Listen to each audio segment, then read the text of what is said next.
you lost your mom, your brother, and your father all in the span of 2 years, and you were not even 20 years old when this happened. You were 19. Yeah. What brought you here? What brought you to this seat right now with this book and in the life you're living right now? Oh, wow. So I have to say, I think it starts out with where I come from. Like, born and raised Chicago to immigrant parents. My mom was Filipino. She was from the Philippines. And my dad was from India. So, like, typical tiger parenting. And, of course, they wanted the American dream. And so they settled in Chicago. And I was the oldest of two younger brothers. And as you would, I grew up very needing to do all of the accolades and the achievements because my parents wanted us to be in dance and piano and all of these things.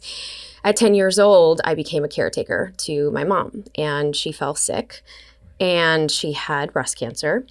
And so for those 6 years, she would be in and out of hospitals.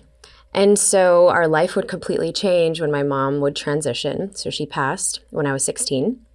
And then a year later, my brother, DJ, who was 15 months younger than me, he was my best friend. We were super close. He had an asthma attack at school, and he never made it. They tried to revive him 3 times. How old was he? He was 15.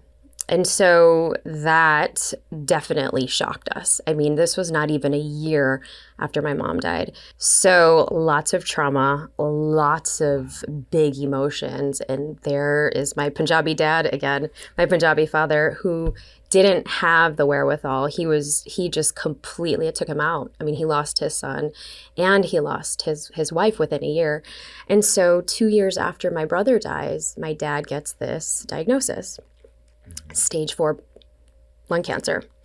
And he died 10 months to the date. So at 19, within this span, I lost my mom, my brother, and your father. And my father. And you were not even 20. Correct, yeah. So a decade later, when I would go to dental school, I would get the good grades, I fell in love. I finally felt love in my life. And I'm rebuilding my life in this way, and I get the biggest unconventional love story. But in fact, it was me losing myself because I got into a very abusive, tumultuous relationship where then I had to leave haphazardly December 31st, which would change my life forever.